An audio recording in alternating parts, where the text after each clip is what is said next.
आज की कहानी है ना घर का ना घाट का। हमें कभी भी अपनों को धोखा नहीं देना चाहिए। एक गांव में एक धोबी वाला रहता था। धोबी वाला बूढ़ा था और उसकी पत्नी सुंदर और जवान थी। धोबी वाला की पत्नी को हमेशा यह लगता था कि उसकी शादी बूढ़े आदमी से कर दी गई है। यह सोच सोचकर वह हमेशा दुखी रहती थी।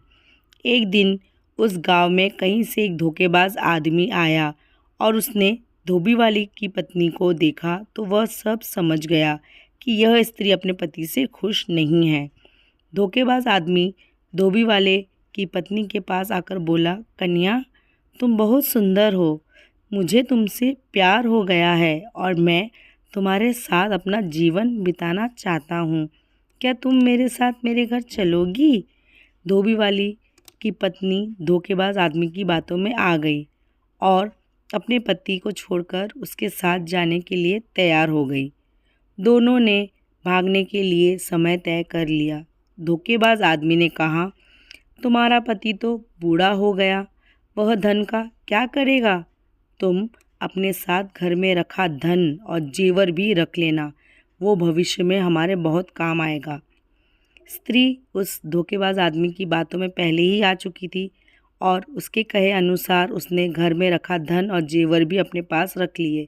और रात को जब उसका पति और पूरा गांव सो रहा था तब धोखेबाज आदमी के साथ घर से भाग गई। सुबह होते होते जब वे गांव से बहुत दूर निकल गए, रास्ते में उन्हें एक बड़ी नदी मिली।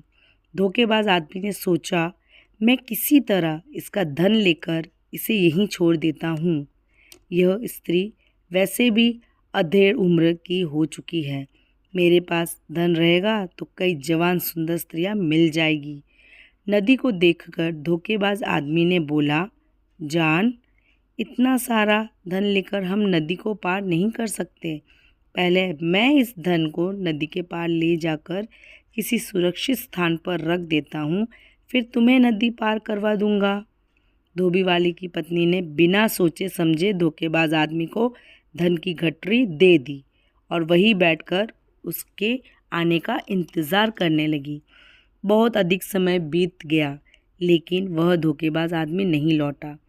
अब धोबी वाली की पत्नी को सारा माजरा समझ में आ गया और अपना सब कुछ लुट जाने के दुख से नदी किनारे बैठकर रोने लगी। उसी समय एक गिद्धरी मुंह में मांस का टुकड़ा लेकर स्त्री के सामने से गुजरी।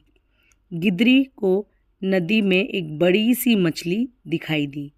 गिद्धरी ने मछली पकड़ने के लिए उस पर झपट्टा मारा। मछली उछलकर दूर चली गई और गिद्धरी के मुंह में रखा मांस का टुकड़ा नदी में गिर गया और तेज धार में बह गया। यह देखकर धोबी वाली की पत्नी गिद्धरी से बोली, अरे, तू तो अपनी मूर्खता के कारण मांस के टुकड़े और मछली दोनों से हाथ धो बैठी। धोबी वाली की पत्नी की बात सुनकर गिद्धरी ने जवाब दिया, अरे मूर्ख, तू तो मुझसे भी ज़्यादा बेवकूफ़ है जो अपने प्रेमी के लिए अपने पति को छोड़कर आ गई और वो तेरी धन दौलत लेकर तुझे छोड़कर चला गया। तू तो ना घर की रही ना घाट की। तो दोस्तों, इस कहानी से हमें यही पता चलता है कि हमें कभी भी छोटी मोटी बातों को लेकर अपनों को धोखा नहीं देना चाहिए, अन्यथा कहीं के नहीं रहते। धन्यवाद दोस्तों। उम्मीद है आपको ये कहानी पसंद आई होगी और अगर पसंद आए तो मेरे चैनल को लाइक, शेयर, सब्सक्राइब ज़रूर करें। धन्यवाद।